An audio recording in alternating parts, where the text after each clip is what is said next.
Sud-Soir, le journal. Bonsoir à tous et bienvenue. De nouvelles restrictions dans les déplacements dans la région de Tambacounda entre les départements.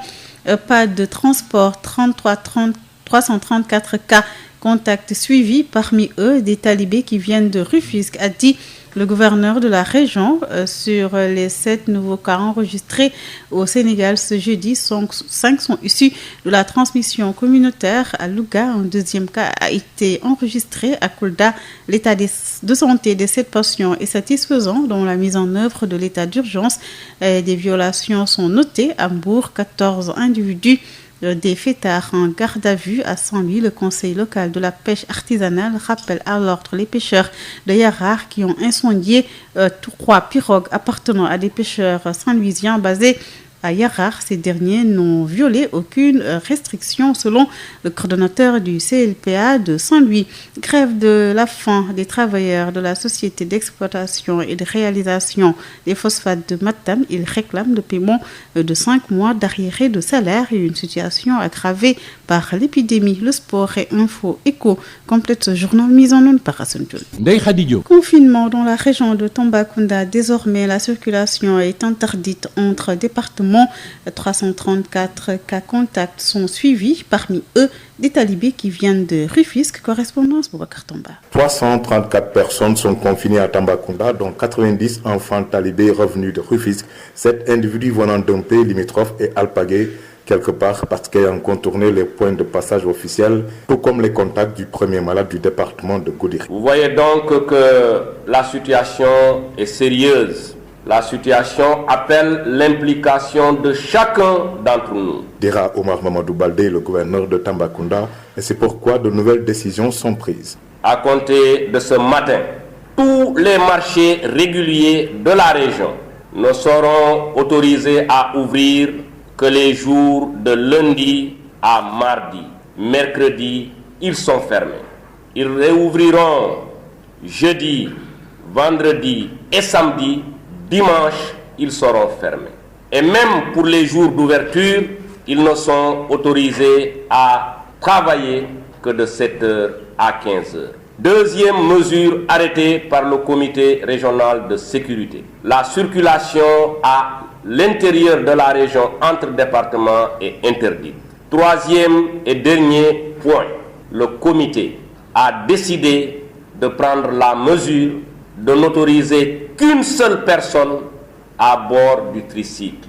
Derrière, ça peut être des denrées ou des marchandises, mais pas des passagers. Traversées qui ont été notées en dehors des points officiels. Nous avons demandé aux forces de défense et de sécurité de mutualiser leurs forces et de dérouler des patrouilles le long des frontières. Les 9 personnes du fameux bus sont sorties de confinement parce que ne présentant aucun signe. Boubacar Tambacounda, Sud-Afrique. À Louga, un deuxième cas de coronavirus a été enregistré. Il fait partie des contacts du premier patient testé positif. Le comité de gestion des épidémies en réunion. Nous y reviendrons peut-être avant la fin de cette édition. À Kolda, l'état de santé de 7 patients dépistés positifs à Vélingara est jugé stable. Le gouverneur de la région rajoute que des agents du Centre des opérations d'urgence sanitaire COUS et des agents aussi de l'Institut Pasteur de Dakar seront bientôt à Kolda pour appuyer le dispositif médical mis en place. Les détails avec Moussa Tramé. L'état de santé clinique de 7 patients testés positifs au coronavirus à Vélingara le 2 avril dernier mis sous traitement à Kolda est jugé stable selon le gouverneur de Kolda, Ousmane Khan. Sur le plan clinique, l'infectiologue qui est en charge de le suivi nous parle de situation stable et qui sont bien suivis. En termes de médicaments, de produits dont ils ont besoin également, c'est des produits qui sont mis à notre disposition depuis leur hospitalisation par le niveau national, le Centre des opérations d'urgence sanitaire. Selon toujours le chef de l'exécutif régional de Kolda, une équipe du Centre des opérations d'urgence sanitaire et celle de l'Institut Pasteur sont attendues à Kolda dans les prochaines heures. Ousmane Khan, gouverneur de Kolda. Il y a une équipe même du COUS de ce centre qui sera là pour pour accompagner davantage l'infectiologue au niveau de l'hôpital. Donc pour l'instant, leur situation est stable. Également, il y a une équipe de l'Institut Pasteur qui sera là. L'ouverture d'un poste de dépistage du coronavirus est envisagée dans la zone sud-est du pays, a également indiqué le gouverneur. Toutefois, il est fortement recommandé la vigilance, surtout dans ces zones de frontières où la mobilité est très accrue en raison de la porosité des points de passage, a-t-on également appris de sources généralement bien informées. Moussa Dramé, Sédhiou, Sud FM. Moussa Dramé, le ministère de la Santé et de l'Action sociale a annoncé ce mercredi 7 nouveaux cas de coronavirus, dont 2 cas contacts et 5 issus de la transmission communautaire. 8 patients sont également déclarés guéris, ce qui porte le bilan de l'épidémie à 244 personnes déclarées positives au Covid, de décès malades évacués. À ce jour, le Sénégal a 128 patients sous traitement dans les différents établissements de santé. Les cas importés diminuent, mais l'inquiétude enfle avec l'augmentation des cas communautaires. Les autorités insistent sur les mesures d'hygiène. C'est avec Babacar Samba. Sur 108 tests réalisés, 7 sont revenus positifs. Ce qui amène le bilan de l'épidémie du nouveau coronavirus à 244, dont 113 guéris, 2 décédés, 1 évacué et 128 encore sous traitement.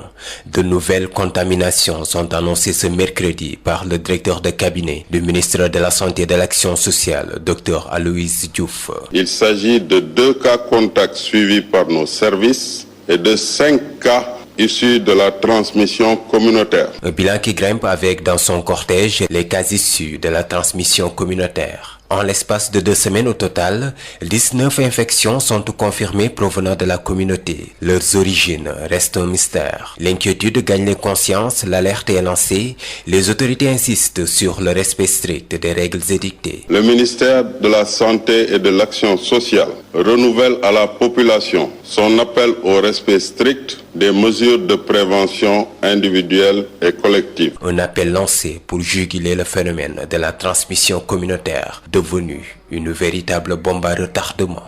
Violation du couvre-feu à Mbour, les fêtards reprennent la bamboula. La police a arrêté 14 individus déjà placés en garde à vue et met en garde les contrevenants. Correspondance Babacar Sow. Après un peu plus d'une quinzaine de jours de couvre-feu à Mbour, Saly et Diamaguène, ce couvre-feu n'est plus respecté avec les fêtards qui recommencent la bamboula. Effet immédiat, le bilan global du couvre-feu s'est alourdi dans la nuit du 7 au 8 avril 2020 entre ces 3 localités. 14 personnes gardées à vue, dont 1 pour détention et usage de chanvre indien, 1 pour ivresse publique manifeste, 12 pour non-respect du couvre-feu. 2 véhicules et 2 motos ont été mis en fourrière. Une situation qui, selon les autorités médicales, fait craindre la recrudescence des cas contacts et communautaires qui ont connu une accalmie depuis un certain temps. De sources policières, une bataille ferme sera livrée aux personnes qui seront dans la rue à partir de 20h, comme c'est le cas au niveau de la Petite Côte, où l'ordre de la police est le respect strict du couvre-feu pour éviter la propagation du coronavirus. Babacar Sow depuis Mbour pour Sud FM.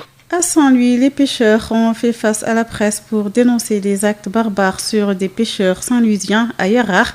3 pirogues ont été incendiées alors que les propriétaires n'ont violé aucune restriction car ces pêcheurs saint-louisiens sont basés à Dakar. Baye Diallo, le coordonnateur du conseil local de la pêche artisanale de Saint-Louis, avec Yves Tendeng. Bon, cette situation-là, nous ne pourrons pas le qualifier que de l'hypocrisie, de la méchanceté pure et dure. Parce que vous ne pouvez pas comprendre que des simples citoyens peuvent se lever d'un seul jour pour détruire tout une matériel d'une valeur de presque plus de 30 millions, appartenant à leurs frères, appartenant à des parmi leurs. C'est ça ce qui nous étonne pour le moment présentement. Qu'est-ce qui s'est passé? Ce qui s'est passé, c'est que dans le département de Dakar, il y a 2 villages qui ne veulent plus voir les pêcheurs saint-louisiens. C'est comme ça qu'ils l'ont dit. Parce qu'il y a Tcharoy qui s'était manifesté en premier lieu. Mais par la suite, il y a Yarak qui a exécuté les menaces qu'ils observaient. Mais ce qui s'est passé, c'est que c'est la pandémie du Covid-19 qui est venue. Par exemple, ils avaient inventé que, il y avait des pirogues venant de la Guinée-Bissau, comme quelque chose comme ça, comportant de personnes qui devaient atterrir à Yarak. Mais ça, c'est des bobards qui racontaient comme ça là. Il veut rendre la vie des Saint-Louisiens qui sont à Yarak, bien à Tcharoy, difficile, cause pour laquelle ils ont été indexés. Mais rien de ce qu'ils inventent n'existe. Qu'est-ce qu'on vous reproche concrètement? Quoi qu'on puisse nous reprocher, ils pouvaient bien parler parce que allumer les pirogues là, et qu'est-ce qui veut justifier nettement que c'est ça ce qui leur bétonne pour qu'ils puissent aller jusqu'à allumer des embarcations avec leur matériel. Vous allez porter plainte? Bien sûr, nous n'allons pas laisser rester les bras croisés. On a réfléchi sur ce problème-là parce qu'on est dans un état de droit. Le matériel du montant qui a été endommagé, ça avoisine presque 30 millions. Parce qu'un projet, c'est un fibre en verre et que c'est une embarcation submergible qui a un coût colossal. Et plus les engins qui étaient dedans et tout ça. En raison de la pandémie, les écoles du Sénégal sont fermées jusqu'au 4 mai prochain, mais le ministère de l'Éducation a mis en place une plateforme d'enseignement en ligne. Le dispositif Apprendre à la maison met à la disposition des élèves des cours filmés et des exercices. L'idée est d'assurer la continuité pédagogique jusqu'à la réouverture des établissements pour les élèves en milieu rural qui n'ont pas souvent accès à Internet. Un dispositif spécial a été mis en place par le ministère. Voici les explications de Mohamed Moustapha Diagne, directeur de la formation et de la communication, porte-parole du ministère de l'Éducation nationale, joint par Mme Tcharadassi. Les enfants et élèves étant confinés à la maison, il nous a demandé d'utiliser notre plateforme éducation.sn pour assurer justement la continuité des apprentissages. C'est ça qu'on appelle apprendre à la maison. Aujourd'hui, tous les élèves du Sénégal peuvent accéder donc à notre site et donc y trouver des leçons filmées, des exercices, des examens qui ont été déjà faits au Sénégal, des corrigés, des supports locaux. C'est dire que donc grâce à ce programme-là, les enfants à distance peuvent continuer à donc maintenir leurs compétences et même à accéder à d'autres compétences. Ici, ajoute, bientôt nous allons lancer une chaîne de télé qui sera 100% éducation, donc avec 24 heures sur 24 des cours qui seront donnés par des collègues du ministère de l'Éducation nationale. Il y a également d'autres interventions, en particulier notamment des télévisions qui nous appuient dans ce sens-là. Il y a également des contractualisations avec l'ensemble des radios communautaires sur l'ensemble du territoire national. Dans ces radios seront diffusés des cours à l'intention des élèves du Sénégal. Mais on a remarqué que beaucoup d'élèves en milieu rural rencontrent d'énormes difficultés pour avoir accès à Internet. Est-ce qu'il y a un programme spécifique pour eux? Voilà, pour ces enfants-là, pour ces élèves-là, qui sont dans des zones non couvertes par Internet, un dispositif particulier est mis en place avec les inspecteurs d'éducation et de la formation. Nous leur avons demandé d'imprimer des cours, les ressources qui sont dans éducation.sn et donc de mettre à la disposition de ces élèves-là des supports physiques pourront leur permettre de pouvoir continuer leur apprentissage. Ici, ajoute que nous avons aussi demandé à l'ensemble des enseignants qui sont en train de le faire, d'organiser leur classe dans des groupes WhatsApp et au téléphone de continuer à parler aux élèves et aux parents d'élèves pour un tutorat à distance. C'est-à-dire que donc, nous avons pris en compte les élèves dont on parle. Malgré les solutions proposées, il n'est pas toujours facile pour les élèves de suivre les cours à distance, surtout ceux en zone rurale. C'est la conviction du secrétaire général du SAEMS qui dénonce la non-implication des enseignants dans le processus, ce qui pourrait provoquer l'échec de ce programme Apprendre à la maison. Saourou Sène, secrétaire général du SAEMS, avec Mme Tiara da Silva. Je crois que tout programme mérite une discussion. C'est pourquoi nous émettons des réserves. L'autre aspect, c'est que ce programme-là, c'est un programme qui ne peut intéresser que les élèves qui se trouvent dans des zones urbaines où il y a l'électricité et peut-être la connexion. Mais l'école sénégalaise est laïque, démocratique et populaire. Le monde rural risque d'être encore mis de côté par rapport à ce programme-là. C'est la raison pour laquelle je crois qu'il faut qu'on échange davantage pour voir qu'est-ce qu'on peut mettre en exergue et qui puisse atteindre la masse scolaire. Je crois que si on ne prend pas ces dispositions-là, ça ne peut pas donner grand-chose. Ce n'est pas trop tard? Ce n'est pas encore trop tard parce qu'on en parle, mais en réalité, il n'y a absolument rien pour le moment. Je vois ici et là des télévisions qui essaient de donner des cours, mais parfois, ça me fait dire, pour la bonne et simple raison que, d'abord, du point de vue pédagogique, je sais qu'il y en a certains qui font très bien, mais d'autres ne le font pas. Et ensuite, le contrôle à la maison. Est-ce qu'on a pris une dynamique avec les parents d'élèves pour dire de telle heure à telle heure pour tel médium? Il faut que chacune des familles essaie de concentrer les enfants sur tel ou tel parce qu'il y a tel profil, etc. Donc, il y a un travail de vulgarisation, d'harmonisation, de sensibilisation et même d'encadrement qui doit se faire. Mais l'école est une affaire sérieuse. C'est la raison pour laquelle je considère qu'il nous faut davantage de partage. Et je dois dire aussi pour la vérité, mais il y a des structures, des maisons, des établissements qui font dans le e-learning. Aujourd'hui, on aurait dû voir avec les techniciens, ceux qui sont professionnels en e-learning, que le gouvernement échange avec eux pour voir quelle est cette bonne plateforme qu'on mettra en place. Pour les enseignants, on leur dira quels sont les bons supports de cours pédagogiques, surtout pour ce qui concerne les classes d'examen. Et pour le monde rural, qu'est-ce qu'il faut faire pour que nous ne laissons pas en rade? Et je crains fort que cela puisse atteindre l'objectif fixé. Le coronavirus impacte sérieusement le secteur de la restauration. C'est le cas des traiteurs qui n'ont presque plus de commandes, une baisse de leur chiffre d'affaires qui a conduit à une réduction de leur effectif. Adi Fatou Bari. Deux grandes marmites qui bouillonnent, une écumoire qui tourne en boucle. Dans ce hangar aménagé par les services d'un traiteur, le travail se poursuit, mais à un rythme lent, voire très lent.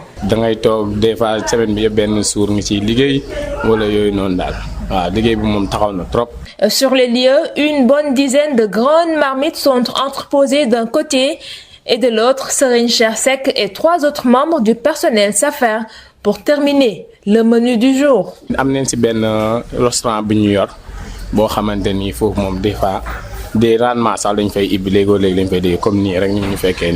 Une ambiance bien différente de celle d'avant coronavirus.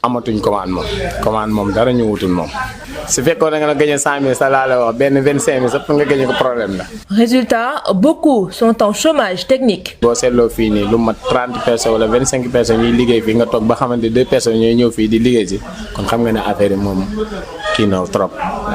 Sur cette allée située à Castor et réservée exclusivement aux traiteurs, beaucoup de ces boutiques ont baissé rideau, signe que la crise du coronavirus n'épargne pas leur secteur.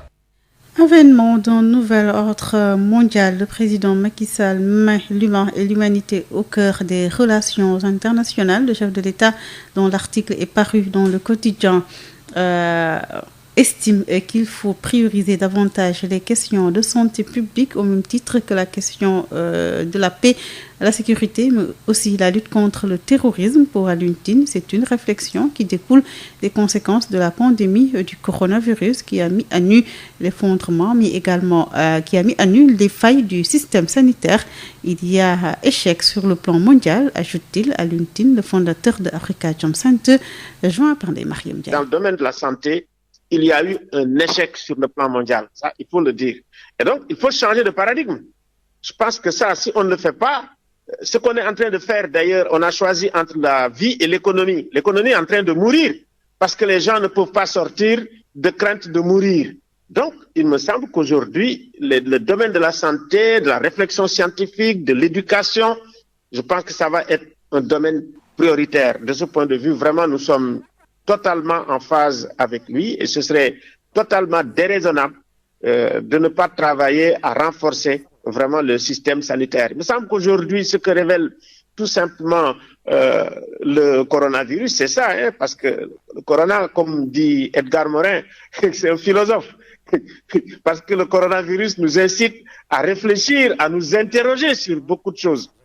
Et aujourd'hui, le système, je dirais, dans lequel nous vivons, va être dans une situation lamentable. On n'a jamais vécu une crise de cette nature, tout simplement parce qu'on n'arrive pas à régler la question d'un tout petit virus, tout à fait invisible, avec vraiment toutes les conquêtes scientifiques et technologiques que l'humanité a faites jusqu'ici.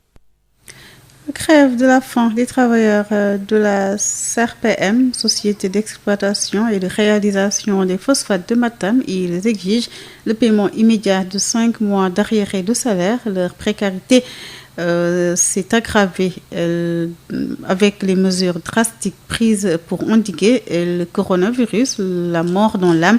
Il supplie les autorités d'intervenir. Abdourahmane Diène. En cette période de crise sanitaire, les travailleurs de la CRPM, Société d'exploitation et de réalisation des phosphates de Matam, ont entamé une grève de la faim illimitée pour réclamer 5 mois d'arriérés de salaire. Aliou Guissé Koundoul portait leurs paroles. Nous lançons un appel solennel, un appel à l'État, un appel au président de la République pour qu'il sache que quelque part au Sénégal, il y a une grève de faim qui est entamée par les travailleurs de la CRPM sur le site de Ndendori qui jusqu'ici n'ont pas leur salaire de 5 mois. Pourtant, la société CRPM a été la première à s'implanter dans le domaine de Ndendori et qui, selon le dernier rapport de l'ITIE de 2018, a vu sortir 540 000 tonnes de phosphate. Les grévistes sont peu contents de l'attitude attentiste des autorités à l'égard de la situation. Monsieur le ministre des Mines et de la Géologie, monsieur le gouverneur, monsieur le préfet, monsieur le sous-préfet, sous vos yeux, nous sommes là en train de souffrir. Et ces travailleurs qui courent derrière 5 mois de salaire vivent dans une situation de précarité désastreuse, accentuée par les mesures drastiques contre le coronavirus. À la mort dans l'âme, ils supplient l'État de faire valoir sa mission régalienne. Il y a une grève de faim qui est entamée à cause de non-paiement des 5 mois de salaire. Et Nessan, nous sommes dans une situation très critique. Nous sommes dans une situation lamentable, déplorable, pitoyable. Nessan, nous ne pouvons pas comprendre que la société minière de Ndendori, la CRPM en l'occurrence, jusqu'ici ne parvient pas à payer ses travailleurs. Où est l'État? Madame Abdurrahman Dien pour Sud FM. Covid-19 et report des Jeux Olympiques, la période de qualification suspendue jusqu'en décembre. Une décision qui s'explique car le CIO est préoccupé par la santé des athlètes, selon le secrétaire général du CNOS, Comité national olympique et sportif sénégalais.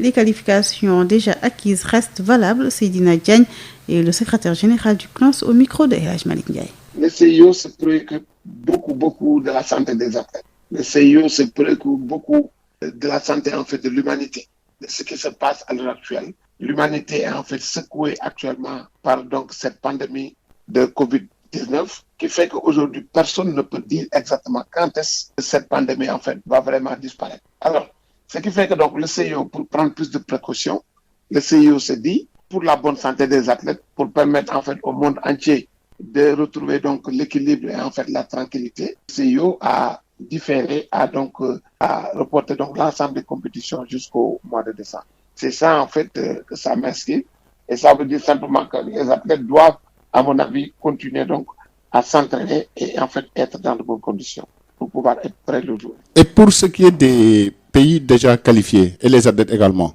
Non, pour ce qui est des pays déjà qualifiés, en fait, tous les athlètes qualifiés, ils sont environ 57%. 57% sur le total des 11 000 athlètes qui doivent en fait participer aux Jeux Olympiques de Tokyo 2020. Alors, ces 57% qualifiés, leur qualification est déjà validée, c'est fini, ils peuvent participer aux Jeux Olympiques donc, de l'année prochaine, c'est-à-dire en 2021. Les 43% qui restent, ils vont chercher la qualification à partir du mois de décembre, quand tout sera rétabli, que en fait cette pandémie-là puisse être maîtrisée et puisse disparaître dans le monde entier. Les compétitions vont reprendre et Inch'Allah, ces 47% commenceront en fait leur qualification. Les Jeux Olympiques qui étaient prévus en 2020 ont été reportés à l'année prochaine. La décision a été prise par le Comité international olympique et les autorités japonaises après le FC Barcelone, l'Atlético de Madrid, un autre club espagnol qui passe au chômage partiel. Il s'agit du FC Séville. Le club l'a officialisé ce mercredi. Cette mesure concerne 360 personnes salariées du club, 254 de la structure sportive et 106 de l'entité non sportive. Entraîneurs, joueurs et staff de l'équipe première verront leur émolument réduit de 70%. L'Espagne fait partie des pays les plus touchés par le coronavirus. De nouvelles restrictions dans les déplacements dans la région de Tambacounda entre les départements, pas de transport, 334 cas contacts suivis, parmi eux des talibés qui viennent de Rufisque, a dit le gouverneur de la région. Sur les 7 nouveaux cas enregistrés au Sénégal ce jeudi, 5 sont issus de la transmission communautaire. À Louga, un deuxième cas a été enregistré à Kolda. L'état de santé de 7 patients est satisfaisant.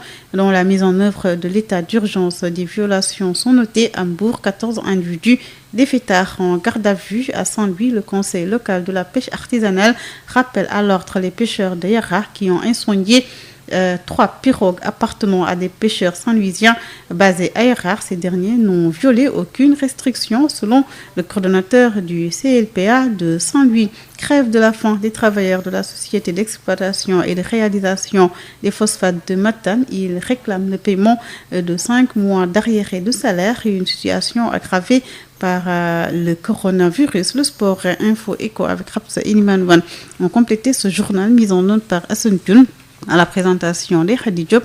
Merci d'avoir suivi.